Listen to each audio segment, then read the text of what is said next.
Welcome, everybody. Hope you're having a great day. Welcome to our Freedom City Learning Center Town Hall. If you could do me a favor, begin to share, begin to tag, let somebody know that we have the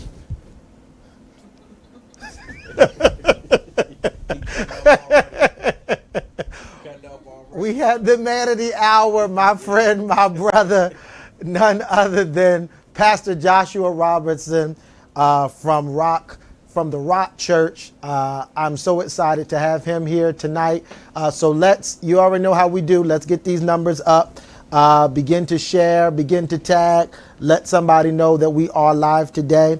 If you know someone who is interested in an alternative learning model for their child, this would be a great time to hop on. If you know someone looking for a job, great time to hop on. If you know someone who just wants to know more about what the Learning Center is, what it's going to have to offer, some of the background, this is your night to get all of this information. So we want you to begin to share, begin to tag, let somebody know that we are live so we can begin to discuss the Learning Center. Pastor, if you could just introduce yourself. Some might not know you. All right. My name is Joshua Robertson. I serve the Rock Church as pastor, and I am blessed to be here this evening to talk about something that's so significant and dear to my heart, the education of our children. And I'm excited to be here today as one who is 2 years into establishing these learning centers. The Rock City Learning Center has been an establishment for 2 years now, and just excited to talk about it, excited to expand what we're doing, and to work collaboratively with other pastors and churches. I'm excited about that. Excellent, excellent. So, Pastor, let's start here tonight, because I would love to get some background. I know a little bit about it, but I don't believe it's my testimony to tell. I don't believe in telling, other people's testimonies for them. So tell us, how did the Learning Center start? How did you even get involved in all of it? Because you're supposed to be a pastor. You ain't supposed to be doing half of what you're doing. But somehow you are. So talk to us a little bit about that. Well, I believe I'm a pastor, comma, not pastor, period. Comma, and then comma, and then comma. Exactly. But really, the Rock City Learning Center was birthed out of us just addressing a need that we've seen in the pandemic when the local school, the Harrisburg School District kids and beyond, when COVID happened and those kids, their physical learning space was shut down and they had to become virtual learners. Yeah. Our phone at the church began to ring off the hook. So I was getting 30 to 40 calls a day with parents asking, can you all do something? You could just imagine parents having insecurity about their work. Can they maintain a job? And now they have kids who they're used to the kids being at school from 8 a.m. to 3 p.m. Monday through Friday. Yeah. So it's just a dilemma for the parents, the kids going from being in person to online, which is a new experience for the majority. So we literally just hired someone in our church, and they served about 6 kids in our first year. Okay. And it wasn't called the Rock City Learning Center. So we've been doing this model for 3 years, but the Rock City Learning Center has been established for 2 years. So during that time, was it even official at that time? It was just kind of something you would just... It was just mama and them kids over there and mama and them kids over here. Okay, mama and them. It's all right. Coming to the church. And but what we begin to see immediately is how when kids are in a safe, supportive environment, that they begin to thrive. So kids did well, and that was the first year. That was in 2021. Yeah. Well, fall 2021, going into the 21-22 school year, we started with 9 kids. We called it the Rock City Learning Center, and the kids are enrolled in a cyber charter school. So they were public school kids. So the instruction, the education, the curriculum, all of that came from the local public school. It's just a cyber public school. Yeah. And so we started with 9 children. And after year one, we knew we were up to something. We grew from 9 students to 30 students, which tells you the need. When parents start hearing about this safe, supportive space that their kids are being educated, parents begin to inquire. And up until now, we haven't marketed, we haven't advertised, we just simply have had, word of mouth, right, about what we're doing. But at the end of the first year, we knew we were up to something. We finished the year with 30 kids, and 29 out of those 30 kids, when they came to us, were failing when they came. And failing, when I say that, I mean at least 4 subjects, these kids are failing. And at the end of the year, 10 out of those 30, a third, finished above a 90%. 12 out of those 30 finished above an 80%. 6 out of those 30 finished above a 60%, above a 70%, and 2 out of those 30 finished above a 60%. Hold up, let's clap for that. That's outstanding. Yeah. That's outstanding. Yeah. So there's nothing in this world like parents and the children when they start achieving success. Yeah. You just seen the children begin to come alive. You see, one of the things I'm most proud of, we had 1 physical altercation in the last 2 years, right? So you're talking about kids who they begin to love each other, love where they're at, protect it, and then the success that goes with it. That was after year 1. So I can stop there in case you want to ask any questions or. Well, no. Well, first of all, in public school, that's unheard of. I mean, as far as when you start talking about, I mean, you can't even go almost the first week without there being a physical altercation. But to talk about 2 years, no physical altercation, especially, let's be honest, would tell me predominantly it's African American children that's absolutely yeah. Inner city kids. These are our babies. Yeah. Right? These are our babies. But it's all about the space that you curate. One of the things that you have to know is that these spaces are governed by, ran by Christians. Yeah. Right. Like we didn't have a learning center that is renting space at our church. And utilizing our space. That's not how this was. I hired members of my church. I hired members in my church who are concerned about our children, concerned about our community. Yeah. And these are people who pray and want an opportunity. And no, we don't have any Christian classes. We don't make the kids say any prayers or anything like that. But they're surrounded by Christians. Yeah. And we should be different. Right, we should make a difference. Absolutely. And I've seen that the presence of our presence in their lives has been significant. Excellent. Are there any questions in the audience or even in the comments? Pastor Spencer, God bless you, sir. Yeah, Pastor, the great bishop. The great Arch. Where your adjutant at today? You came in here with no adjutant. I'm trying to figure out. Any questions thus far? Come on with that mic. You already know, Sister Show. You know how we do. Okay, it wasn't by word of mouth, but I guess because of the impact that you had, I guess the people were just telling others. Is that so? Absolutely. So parents begin to tell other parents, like, hey, my kid is over here and they're not being bullied and their grades have dramatically changed. Yeah. So one of the things, after year 1, we had 4 students who had IEPs. And because of the newness of our program and the newness of working in collaboration with this cyber charter school, they didn't get the IEP assistance that they were supposed to get as public school kids. Wow. All 4 of them finished the year on the honor roll. And what age group? So the age is between 7 and 13. Yep. You ever think about expanding that? Just curious, because... So yes, I would love to, and this is the reason why we're expanding the network and expanding the opportunity. Yeah. Because the reality is churches anywhere can do this. Yeah. This is the opportunity, and I'm sure we'll get into this. Of course. But one of the reasons why I'm so excited about what we've done at the Rock City Learning Center is because if other pastors who are listening right now and other churches who are listening right now, if you have Sunday school rooms, we have a say that again. Let's do that. Everybody, let's do this. Sunday school room. Sunday school. Right. right? Choir lofts, right?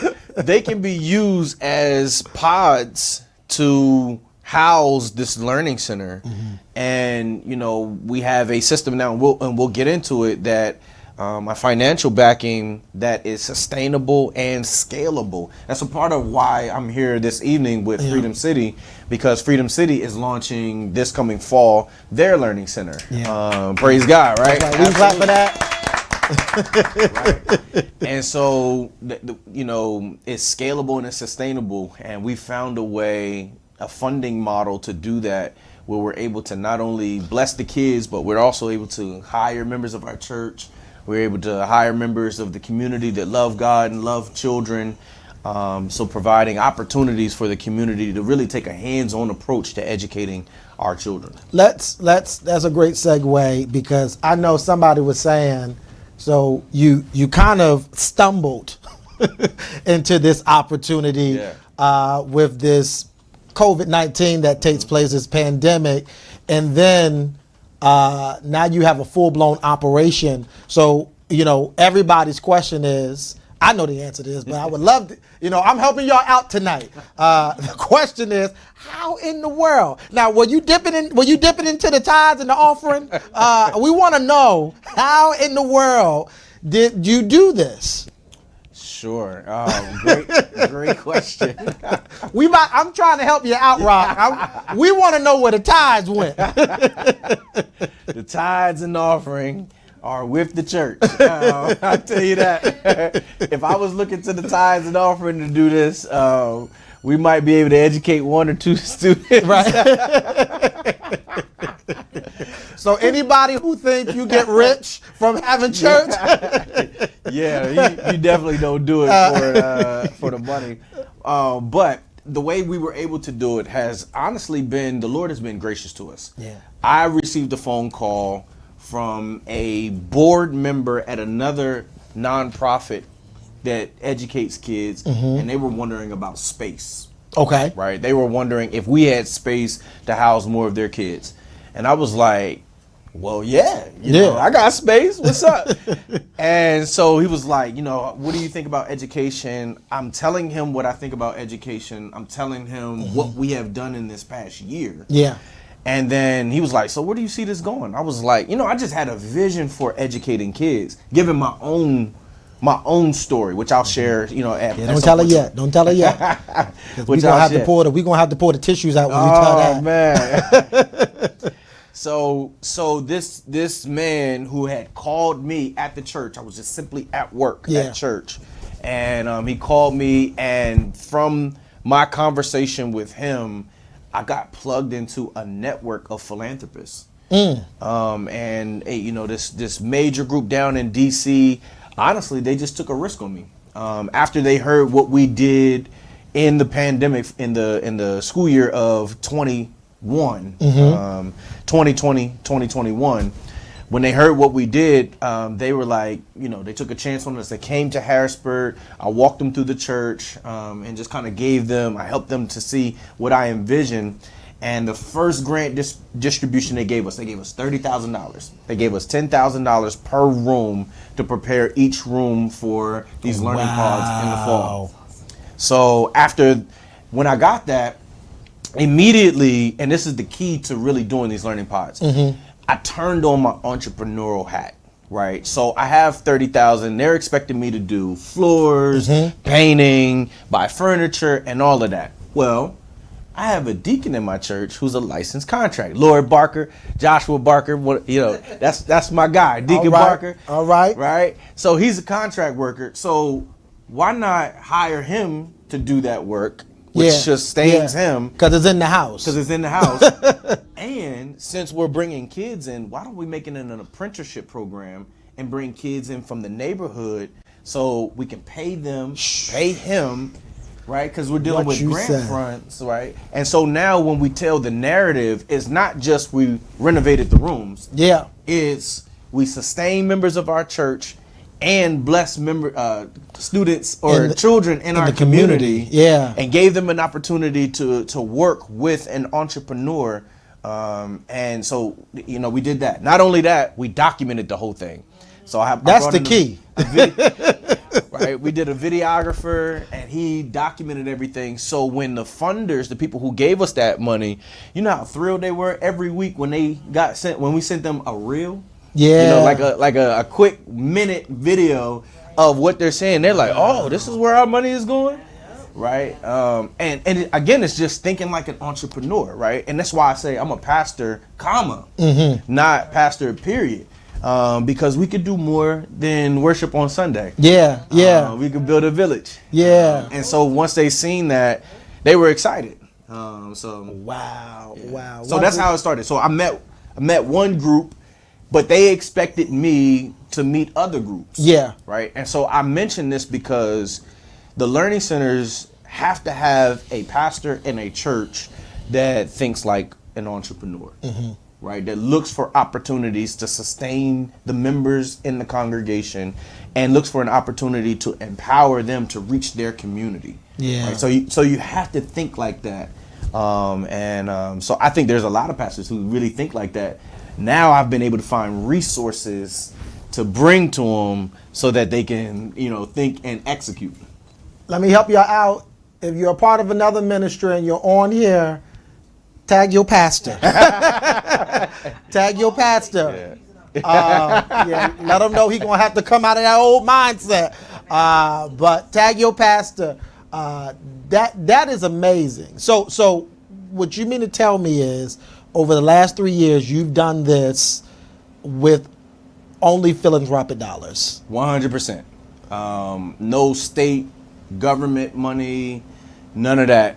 All unrestricted donations, gifts given to us from people who believe in what we're doing. Wow. Now the great news about that is now the model, we don't have to rely fully on philanthropic funds because philanthropists love to start ministries or services, not ministries, but services that are venturing out.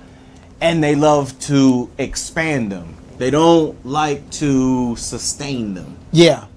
So, honestly, if I wasn't expanding, I put all my cards on the table. If we weren't expanding this fall, the philanthropists I was working with, they're not willing to fund us anymore. Wow. But they are willing to fund us to expand. So it's amazing. There's a principle in the gospel that talks about like sharing. Sharing, like, this is like, and it's like you get rewarded for doing it, which is what I wanted to do. One of the things that I think we're lacking specifically in the African American community and the Black community is the ability to find resources and then share the resources amongst each other to help uplift you where you are. And because if we're all uplifted, then if one happens to fall or something like that, we have the capacity to help you because we're not staring at the offering plate and taking 5 offerings. So now I'm so talk to us. I think that's beautiful. that once again, we can clap for that. That's a good place. Oh, I feel church right there. That's a good place. Talk to me. I'm sorry. Talk to us a little bit about this model because you started to bring the model up. So what is the model? So we created, and Pastor DeQuan is a part of this, and Pastor Spencer. But we created, or we are creating, an organization called the Black Pastors United for Education. And under this 501c3 nonprofit, the churches will come under this umbrella to collaborate to establish learning centers throughout the state of Pennsylvania. So right now, our immediate expansion is 3 more learning centers in Harrisburg, 2 in York. But like I said, Pastor Spencer is here. We want to go to Philadelphia. We want to go to Erie. We want to go to wherever in Pennsylvania right now. If there's a pastor who hears this or a church who hears this, this is an opportunity that can be offered to you. So the model is simply this: the children come to the church 8 a.m. to 3 p.m. Monday through Friday. they're enrolled in a cyber charter school. So we've partnered with Commonwealth Charter Academy. That's what our students, that's where they go. And so the instruction and the curriculum, that it comes from the school. So they are public school kids. But they come to us and we curate a safe and supportive environment. So a typical day will be something like this. Let's say the kid comes in at 8 o'clock. We feed them breakfast. And all of this is free. You feed them? We feed them. You better feed them. Otherwise, you don't know what you're going to get.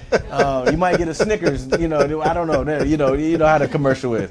But they come in, we feed them, and then let's say their live lesson is from 8:30 to 9:15. Yeah. So they go to their live lesson. The learning guide, the support that they receive is somebody making sure that they're on their live lesson, making sure they take notes. Our learning guides have been instructed. They take notes. They take notes on, number one, what is the teacher asking? Number two, what content did you learn? Number three, what is your opinion about it?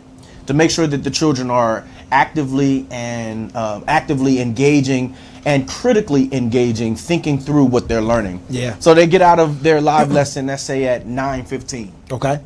Well, they may not have another live lesson to 11:30. So between 9:15 and 11:30, what we'll be able to do this year is provide maybe a music lesson or music production or social media content creation. Yeah. Some type of elective, a STEM program, but we'll have something in between them going to classes. So it's almost like the kids are in college, right? They don't have, it's not like traditional school where they're just sitting at a desk or going between sitting at one desk to another desk in other rooms. They really have we have a way that we can almost personalize and customize their day to make sure that they're not only getting their instruction and curriculum, but they're also getting extracurricular activities and programs to help with their development. Any questions thus far? Anything in the comments? I don't know. So the beauty of this, I think, from a position of churches is, for instance, our musician is one of the learning guides, right? Now, excellent. Brian McGrady, shout out to Brian McGrady. Brian McGrady is a bad boy, that organ. Like, he'll put you even if you can't swim. I'll tell you. Brian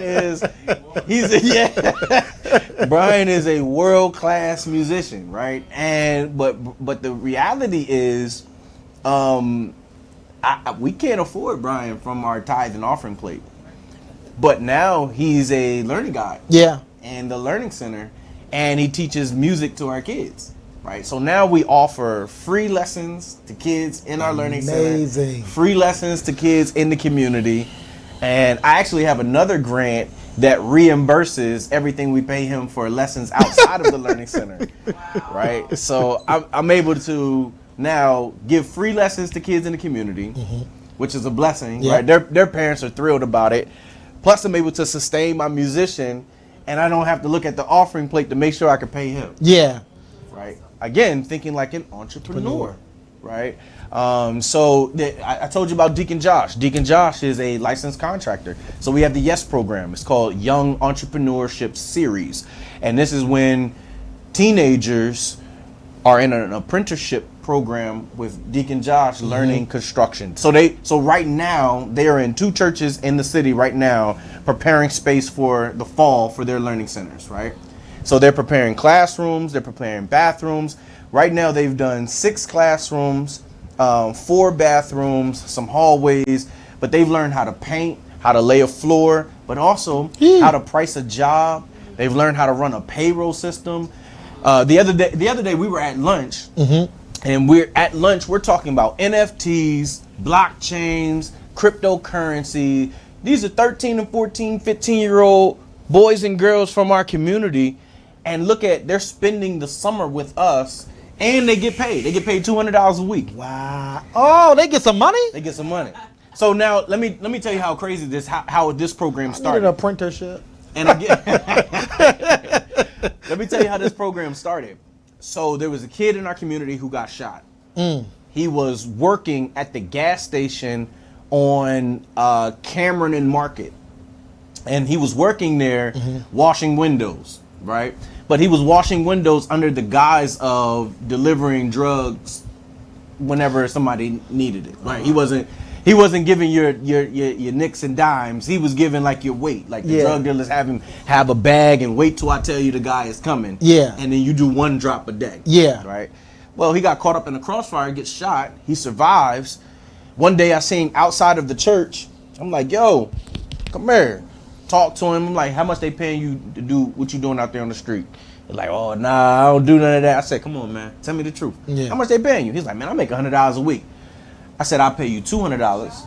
I said, plus, go get 2 or 3 of your friends, and I'll pay them $200 a week. I said, but you got to promise me you stay off the street. So you'll work here in the summertime with me, and I'll pay you $200 a week. He was like, for real? I said, what's your cash app? I sent him $100 on the spot. He was like, yo, you serious? I'm like, yeah. I said, so go get a few of your friends. And I said, but the promise is you got to stay off the street. So last summer, him and 6 others worked at the church the entire summer, preparing the space for the fall for us to have these learning centers, painting, doing floors, getting off the street, right? And so now you're giving kids not only education, but you're giving them an alternative And incentive. and an incentive to stay off the street. Yeah. Yeah. Right? And so now you talk about the model. My model was this. Imagine if all of our churches were running programs like this. Yeah. Like, I know you don't need renovation in here. I know you don't need these walls painted. But what if it's just an excuse to get them off the street? And what if we can raise the money so it ain't costing the church nothing? Yeah. And it's actually helping the church to give a program that benefits our kids. Amazing. Right? Because we didn't need new floors. Yeah. we actually was all right. We didn't need new floors. We actually didn't need the room. We didn't need an accent blue wall in every room. Yeah. We didn't need that. Yeah. But we did need it. Can we once again come on? Because oftentimes is always the church is just after my money and that's what. But I really wanted to have this conversation because I wanted to show you we out here doing ministry, y'all. Yeah. This is real ministry. Yeah. You're being able to reach young people, especially there's a generation right now. They don't want nothing to do with church. Mm-hmm. So for the church to be able to offer an alternative. Can I speak to that? Yeah. So we've had 2 teenagers give their life to the Lord. And They getting saved? who were in the learning center. Come on. Right, gave their life to the Lord and are active members in our church. Right? Wow. One of them is being baptized August 6th. Right? And so these kids, because what happens is when you hire members of your church and they have a good time Monday through Friday, and then you say, hey, Friday at 6:00, our youth group is meeting. Oh, y'all gonna have pizza? Yeah, we gonna have food. Right? I come. So so then they come. Watch this. Friday night at 6, from 6 to 8, and then our youth group is like, hey, on Saturday we're gonna play handball or we doing a climb. They get up in the mountains and doing all of that, hiking and all that. Guess what the kids want to do? They want to go to that. And then Sunday, the youth workers is like, you might as well come to church on Sunday. Well, I've been there Monday through Saturday. Yeah. And these are kids, right? And so you start seeing them now wanting to be at church.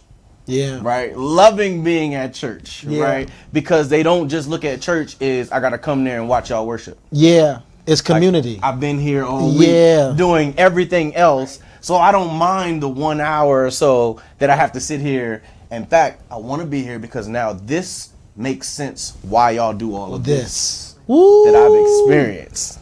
Now I see. You talking man. heavy tonight. This is why I told y'all need to share because tonight we have the man. Stop that, man. All right, so let's talk about this expansion. Yeah. So we're expanding. Freedom City being one of those ministries and one of those churches and facilities that's going to be a part of this. But talk about the expansion. Talk about a little bit of your vision regarding this expansion. I know what we're doing for 2023-2024 school year, but even go a little bit further. Sure. I look at it like this. I think that Black pastors and churches and beyond we have to be strategic about taking back our neighborhood. And so this is one way that we do it. We prepare. I like to say it like this. Okay. We are the trustees of our children's future. Ooh, say that again. Say that again. We, right, are the trustees of our children's future. And so what type of investment of our lives do we put into working together to empower them 10, 20, 30 years from now? Because if we don't empower them, then we should shut up if they are murderers in 10 and 15 and 20 years. And if they are doing everything mischievous in the community and we didn't do anything to give them an alternative, then we should shut up if that happens.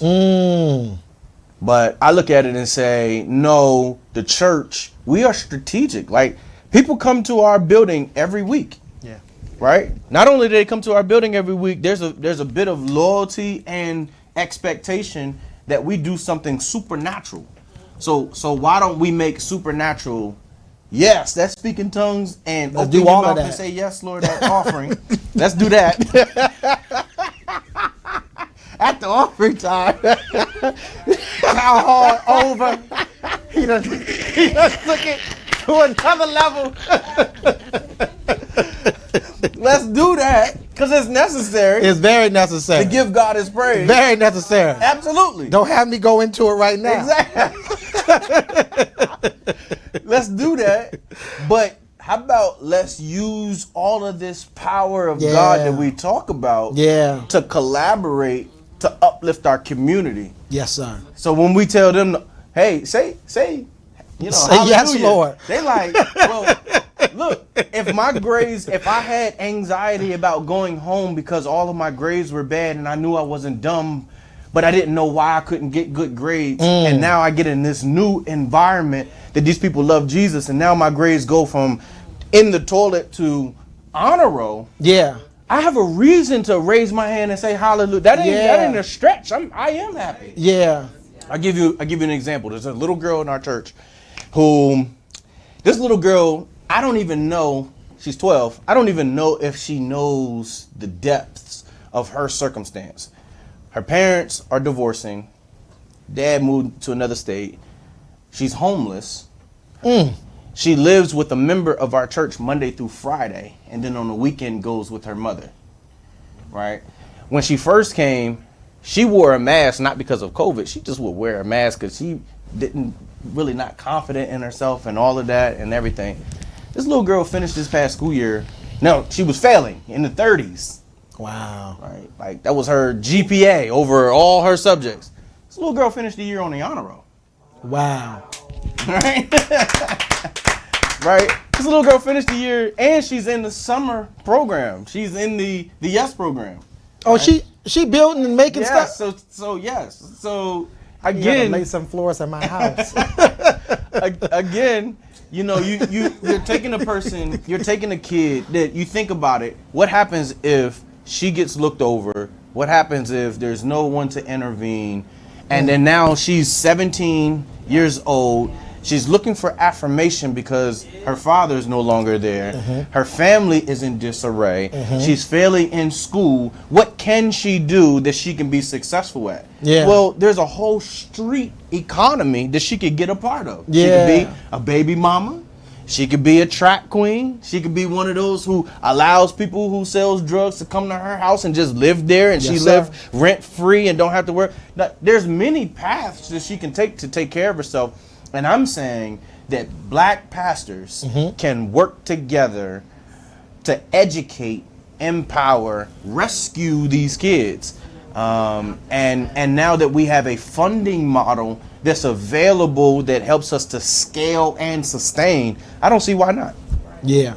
Yeah. I don't see why not. I don't see why a pastor wouldn't be all over this if I could say, hey, if you have 70 room for 70 kids, we could give you, close to $1 million a year to your budget. Once To again, take care of. if your pastor is not on this live, tag your pastor, tag your ministry, because this is not only an opportunity for students and for children in our community is an opportunity for churches in our community. Absolutely. And it's definitely something, we're not hiding our hands tonight. Yeah. We're letting you know we want you to be a part. Absolutely. We want you to reach out. We want to be able to get the information to you.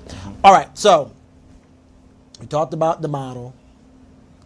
Now I want you to explain a little bit about the learning guide position, because I think this is phenomenal.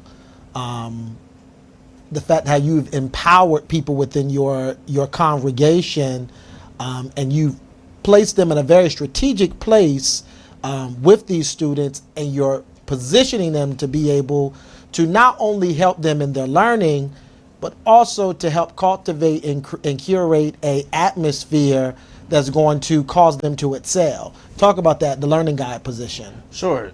So the learning guides are, again, and that's what I tell every pastor, like, hire members of your church, right? If you can't hire members of your church, vet members of the community that you believe has the it factor. And the it factor, I believe, is this: you're not gonna fail on my watch. Not on my watch. Put on the comments, not on my watch. Not on my watch. Not on my watch. I think that should be a generational statement. Yeah. I think that's what churches should be saying. I think that's what we should all be saying. Like, yo, our community, our children are not gonna fail. Not on my watch. Not here. Yeah. And so you have someone who's like, not on my watch, while you're in your live lesson, making sure you're on your live lesson, making sure you're taking your notes, and then strategically planning to have an environment where these kids can succeed. The learning guide, the job is to create a culture in that classroom that makes the children want to excel, and want to achieve greatness. I think that if the learning guides, the reason why it may sound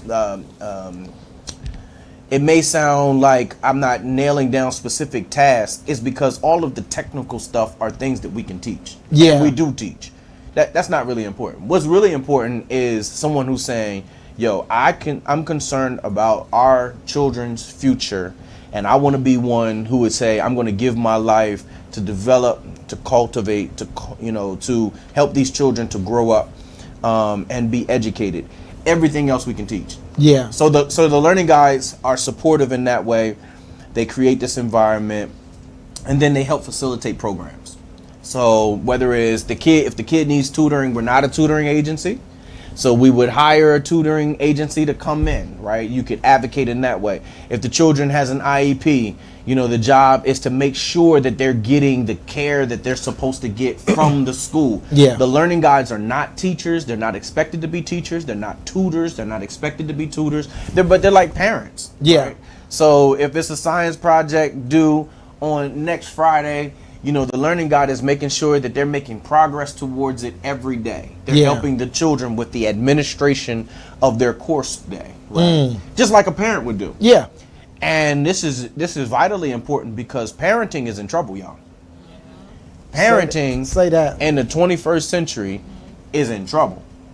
And so in many regards, the Learning Center kind of takes the place of parents. And so that's what the learning guides do. So I want to be very clear. And let me make one Okay. other point. And we all know, and I say this a lot, we all know that without the women, they would have never have discovered that Jesus was out of the grave. Right? Oh, you want to preach tonight? Give me hoop triggers. No, he want to go up. We would have never known that Jesus was out of the grave. And we wouldn't have a church if it wasn't for these beautiful, bold women who put things together, right? Yeah. And who helps the church be what it is. Yeah. But the Learning Center also needs men. Men.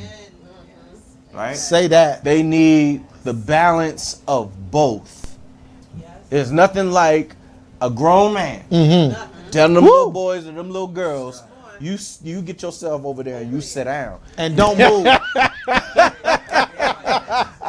I don't care what none of y'all soft parents say. You need that. Get over there and sit down. Right? Because when you have two 13-year-old boys smelling themselves and wanting to, express themselves with each other, and that atmosphere gets tense, it takes another man saying, "Hey, Yeah. negative." Yeah. And it's just It's just that's how they they know how to do it. Right? That's how it happens.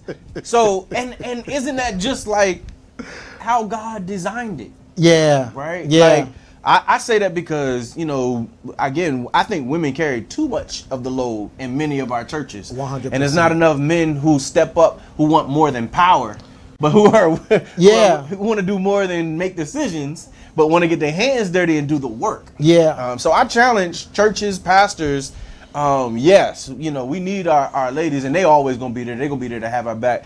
But brothers, we need you strong too. men. We need you too. And I don't have a problem saying strong black men. Come on. To be influences in these kids' lives so that they can aspire to be something more than what they see on their way walking home from our learning center. Yeah, yeah. So let me say here at Freedom City Learning Center, if you want to apply for the learning guide position, we want both male and female. So I want to encourage the males, because a lot of times we think certain positions, that sounds like the woman's job. That's a woman's job. But no, as we just talked about, we need men in the lives of our young people. We need to make sure that our kids, that our babies have that balance. So I'm telling you, put your applications in. We want to be able to entertain your application. We certainly want to see if it's a good fit. We'd love to bring you on board. Yeah. So to be clear though, the learning guide position is not a teacher. It's not a teacher. It's not a teacher. You don't have to be credentialed like a teacher. You're not a teacher. But the students will kind of look at you like a teacher. Right? So, but you're not a teacher. So you don't have to have a college degree. You don't have to have whatever certification. What you have to have, without question, is this attitude: not on my watch. Not on my watch. And oh yes. And clearances. Now Let's talk about that right there. So that's something that the staff knows when we meet about. They know I don't play with. The last place that something bad should happen like that should be in the church. In the church. And so we do our due diligence to make sure, and you will know, no one will work at the Learning Center without having all of your clearances and within the last year. It may be under the blood. Yeah. And we forgive you. And we forgive you. And I think the church has to do our best to reconcile all of God's lost children. Absolutely. No matter what mistakes people have made. But that doesn't mean you get a chance to be with our children. So, you do have to qualify in that way. I think it's great because at least you don't have to have the credential of being a teacher to be working with students significantly like how you do. You just have to be a safe space for them, and that has to be verified. Absolutely. All right, so tell us. So we are partnering with Commonwealth Charter Academy, a cyber school in Pennsylvania. They serve over 24,000 students in PA, over 1,300 credentialed and licensed and accredited teachers in Pennsylvania. What I want to know is, and what I'm sure the people want to know is, if they are interested in their child enrolling, because there's two sets of enrollments that actually have to take place. But right now, let's just talk about enrolling in CCA. How do they do that? Call. The best way to do that is to call CCA. And just let them know that you want to enroll your children. They can take it from there. And it's very simple. Yeah. When you call, I wouldn't suggest. I mean, if you have patience, and you're kind of savvy as far as technology and everything, you can go online and you can register that way. But the best way I would say is to simply call. Excellent. So, if you would like to enroll in Freedom City's Learning Center or any of the other learning centers. Now, how many, just make sure I'm clear, how many other learning centers are involved? It'll be 6. 6 learning center, and that's 3 in 3 in Harrisburg, 4 in Harrisburg, 4 in Harrisburg, 2 in York. 2 in York. So if you are in the York area and you are watching, because I know we do have quite a following in York, reach out to either Cornerstone or New Covenant Community Church. Those are 2 of the locations in the York area that might be able to serve or house your child. But if you would like to join our learning center, certainly reach out to us. You can email us, you can inbox us, you can put something in the comments, and we can reach out to you to make sure we can get you all of the needed information, because we would love to be able to facilitate a learning environment for your child. Now, what I want to hear, because I saved this all the way for the end, you cannot leave here without telling your testimony personally. You cannot without telling it. So I always offer my testimony as so you understand my why, and why I do this. I grew up in Harrisburg, born and raised, and my parents did everything they could. My dad is a pastor, and by the way, today's my dad's birthday. Oh, so happy birthday! Happy birthday, Pastor! Yes, so right around the corner. Pastor Christian Robertson, happy birthday. He's 81 today. Ooh. So the old man still ticking. I was the oops child, so that's why I'm 21, give or take a few days. Oops, I did it again. Yeah. But anyway, my parents raised me here in the city, and really because of my athletic prowess, I really just snuck through school without, people really knowing that I had a deficiency, which was I graduated from high school and didn't know how to read. Wow. So again, I started varsity point guard all 4 years in high school and played college football, had a, full scholarship, D1, played all of that, University of Minnesota. That's where that's where I graduated from. But it was a journey getting there, because when I graduated from high school, I was probably reading at like a 1st or 2nd grade level. Wow. And so I went to my first college, and I failed out. I failed out with a .67 GPA. And the last semester that I was there, I was playing the organ at this church, at this new church with this bishop. And so when I went home for the winter break, that's when I found out I had failed out. So in January that next year, the bishop's calling me like, hey, man, when you coming back down here? He's looking for his organist. And I'm like, man, I didn't fail out of school. So he's like, man, what you going to do now? I'm like, man, I don't know, man. I'm 19. Yeah. I'm kind of popping off on him like, man, I don't know, man. Why you asking me questions? Yeah. And, man, the bishop said to me, he said, man, whatever you're doing right now, he's like, you about to ruin your life, aren't you? And, man, after he said, aren't you, that 4th or 5th time, I was crying, man. I was just bawling because I didn't know what I was going to do. What he didn't know was I had just parked in Altoona, Pennsylvania from taking a guy who I grew up with. And he asked me to take him to Altoona. We had $50,000 worth of heroin in the back of my truck, right? And I had no plans on selling it or anything like that. I didn't want to be involved. I just was so lost. I had just failed out of school. I didn't know what to do. Yeah. So this bishop called me as soon as I parked. I was still in the car. Yeah.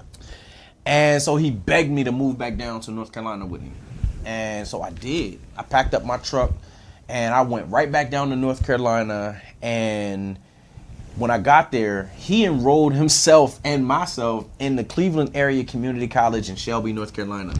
Wow. Now, mind you, this bishop is an earned PhD. All right, he had no business going to junior college on his dime to show me how to be a student. And after week 1, he noticed that I couldn't read. And so he bought me a Goosebumps book and a highlighter. And that semester, his weekly book report was harder than the work I was doing in school. But he taught me how to read. And that next fall, I enrolled in the Lackawanna Junior College in Scranton, Pennsylvania. And by the 5th game of the year, I was like the #1 D-back in the country in junior college football. Got a full scholarship to the University of Minnesota. Now I have a bachelor's degree in business and I have a master's degree in divinity. But I am who I am because somebody loved me, man. Yeah. And, Yeah. and that man loved me. Woo! And so the Learning Center, to me, is what that bishop did for me at 19. The Learning Center is able to do that with children, Yeah, you know, that's 6 to huge. 13 before they lose. Most people don't get to full athletic scholarships. Yeah, not at all. Most people don't survive failing out of school. Yeah. But somebody loved me. Wow. And that's the testimony that I want our children to have. I want them to look at their local church and say, yo, these black pastors, they united themselves to uplift us through education. Yeah. And I think we can do it. I know we can do it. And I think that if we dream big, one of the things you asked me about, what do I foresee? What I'm working on now is next summer, I want to do a cultural immersion trip for 10 of like our best students. 10 students who do well academically and who lead and are just top tier students. I want to take them to Africa, all expenses paid, as well as the people who would chaperone them, all expenses paid. Absolutely. And do a cultural immersion trip to get them out of Out. Harrisburg, out of York, out of whatever, so that they can learn and be exposed to something greater than themselves. Yeah. Right? Yeah. And so now that we have the ability we have the relationship that can secure and sustain that development, we can do that. And Yeah. I'll give you another thing that I envision. So imagine 10 years from now, we have 100 learning centers, which would mean 100 pastors, Yeah. 100 congregations. It is so. Right? And now we're able to speak to politicians and government officials about the laws that impact our children and their educational plight. Right? Now you have to listen to us, and now you can't just frequent our churches when you're running for something. Yeah. And when you want something. Now we're approaching you, Yeah. and we want to know what's up. And with 100 congregations, we're able to really, turn some head. So reaching critical mass. We don't have to do it as one local church. Yeah. If we combine amongst ourselves, right? I love one of my favorite football coaches used to say, "It's amazing what can be accomplished when no one cares who gets the credit." Right? Yeah. So I just look at it like that. Like we could just work together, and it's plenty of souls for everybody. So Absolutely. we don't gotta compete for nothing. all right? Absolutely. Absolutely. Yeah. So, if you weren't blessed by tonight, just by the testimony, if you weren't encouraged and uplifted and even inspired by what we're doing as a community in Dauphin County, in York County, and we will be expanding. We're going to call that forth right now. Amen. I'm telling you, I don't know what's wrong with you if you weren't. But for those of you that were inspired, that heard something tonight, that you might know someone that you think this model may work for, that you think this working environment may work for, we want you to refer them, send them our way. We are having a job fair next Thursday, August the 3rd, 6 o'clock. I believe it's 6 o'clock. We got the flyer, Corey? We have a job fair coming up. Yep, 6 o'clock p.m. And that's actually going to be, we're partnering with Rock, with the Rock Church. So we will be at the Rock City Learning Center. So that's at 1501 Market Street in Harrisburg, PA. We'll be doing on-the-spot interviews. Bring your resume. We'll be able to go a little bit more in depth as it is regarding the learning guide position, and if there's any other staff positions that may be available. Because even if you don't necessarily join Freedom Cities Learning Center, it does not mean that there might not be other opportunities within the other learning centers that are going to be starting this coming up fall as well. So I would like to firstly thank all of you for joining our town hall. We want to thank Pastor Robertson for being with us, for sharing his testimony, for being willing. Let me tell you, our theme last year as Freedom City was the power of connection. And we were praying And Pastor Robertson, who is my brother, when I tell you we have a awesome connection. I think we were just talking about it today. Literally, we were on the phone for almost about an hour, maybe a little over an hour, just talking about being girl dads. Yep. And the struggles and the challenges Yep. of having and raising daughters. And we were just encouraging each other. But when I tell you, I'm so happy that he reached out to us. And he said, look, we want to be able to partner. Let's connect in this. And what I like about it is when I say this man is not a stingy man, he's not a greedy man, because most pastors would be like, this is my thing. And you don't get to be in it. If you are going to be in it, you're going to be on it on my terms. But he really is empowering pastors in this area. So we want to salute you and we want to celebrate you. Thank Praise you God. so much for pushing. Just hearing your testimony, you could have gave up. You could have went another way. But I believe that God saved you for a time such as Praise this. God. Praise God. So we honor God for your life and for your testimony. So once again, if you would like to partner with us, if you would like to learn more about the Learning Center, you can meet us at our job fair next week. Reach out to us. You can email us at freedomcityconnection@gmail.com. Somebody can put that in the comments for me.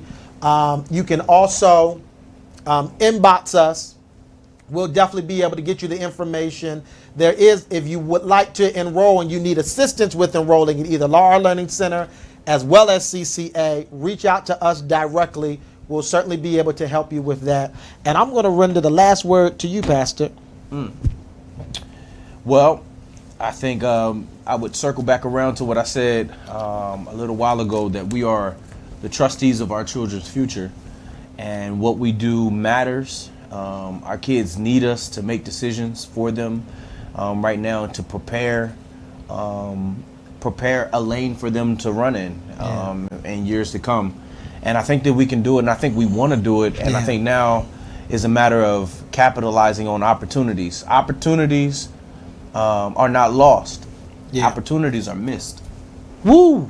And so, I think that, everyone who's on the line tonight and everyone who hears this, we have an opportunity. And I think you should take the opportunity somehow, some way to and place yourself in a position to be able to empower our children, whatever that may look like. But we are looking to expand. So if pastors, if you are watching this, congregations, if you're looking at this, this is a fully funded, endeavor. Something that won't cost your church anything outside of maybe some utilities from extra use in the building. Right. But I'm sure you won't mind that if your church is growing and you're educating kids. That's what this is all about. So, I pray for Freedom City, and I know that you're going to be successful. And so I salute you for being a visionary leader and being a courageous leader to, chart your congregation into new territory. And so I see only greater things coming in your future and in the future of this church. So I just thank you for the opportunity to come here and to share and to be a part of your journey. Excellent. I appreciate you, man. Yes, sir. All right. We love you. We appreciate you. Once again, connect with us if you're interested. If you know someone who needs a job, interested in a job, meet us next week. Rock City. I want to call you Rock City for whatever reason. Rock City, Learning Center, the Rock Church, 6 o'clock p.m. We'll see you then.